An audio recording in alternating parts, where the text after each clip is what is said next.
in case you were thinking that maybe Mark Carney, because he's boring, would take a more measured approach to firearms ownership in this country, your first clue would have been the selection of Natalie Provo from Police Souviant, which is the radical gun control group that has had the ear of the government for, I guess, the last 20 years, with the exception of the 10 years that Stephen Harper was in power. Actually, it's probably closer to 30 years because they were instrumental in the first gun registry. She is running for the Liberals, so that should tell you something. She actually quit the Liberals' gun grab panel because they weren't grabbing our guns fast enough. So, and then Mark Carney rounds her up. Now, Liberal Minister Bill Blair, I'm surprised he's still alive.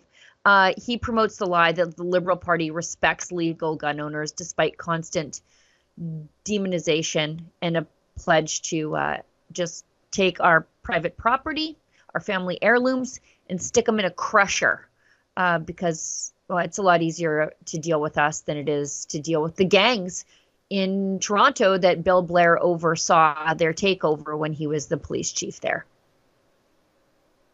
Our government has promised Canadians that we will do everything required to keep them safe. And we have also promised Canadians that we would strengthen gun control in this country. And let me be very clear, this is not directed towards the firearms that are used by hunters and sport shooters in Canada. Those hunters and sport shooters obey our laws, and they earn the privilege of firearm ownership through their hard work. They buy their guns legally, they store them safely, they use them responsibly, and they follow all of our laws. But we also know that there are other firearms that have no place in Canadian society. We know that those firearms have been used, they were designed to kill people, and they have been used to kill people here in Canada, at École Polytechnique, at Portapique, in Moncton, in Fredericton, in Meyerthorpe, and in places right across this country. And they are used every single day in the United States to kill people. Mr. Poilievre has promised the gun lobby that he will weaken our gun laws. Mr. Poilievre has promised the gun lobby that he will restore the legality of assault rifles in our communities. And he's promised the gun lobby that he will give us American-style gun laws. Canada is not America, and we need to stand up for our country, our values, and our beliefs. And we need to do everything possible to keep our communities safe. Yeah. Meanwhile, crime and gun smuggling across the border just continue unabated. Yep. Well, and he's a liar. He lies through his teeth. We're not going to take hunting rifles. They are going to take hunting rifles. And it doesn't matter how much you try to follow the rules. It's never enough. For example, the Crusader Arms crypto rifle. Crusader Arms is a gun manufacturer in Ontario for the elbows up people who want to buy Canadian. They developed the crypto specifically to be C21 compliant. By the way, if you need a firearm, shop these guys. I'm not sponsored by them, but they did their best to provide a cool C21, that's their gun grab law, compliant gun. And it was the crypto. Guess what?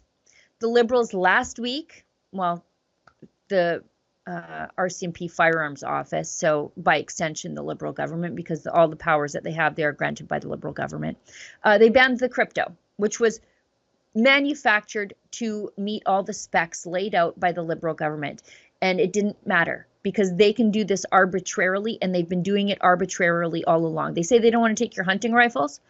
They outlawed the Mini 14 ranch rifle, which is like a badger gun. Do you think that gangsters in Toronto or in the lower mainland of BC are using Mini 14 ranch rifles to protect their super labs? No. People are using it to protect their geese. This is the dumbest thing. Everything he says, there's an absolute lie, but maybe he doesn't know what he's saying, because I'm fully convinced that Bill Blair might be senile based on his foreign interference testimony. Well, and you know they're about to spit out some nonsense as soon as they say, "Let me be very clear." And then, right. Yeah, and then they have the clarity of mud. So that's my clue. That's my first clue all the time whenever any of these people are up giving any sort of speeches or announcements, when they start saying, let me be very clear. I'm like, okay, I know now that this is the part that we're going to be able to really easily pick apart. We are so proud to offer our weekday, daily, unscripted live stream where you can tune in, stay informed, and even engage directly with us.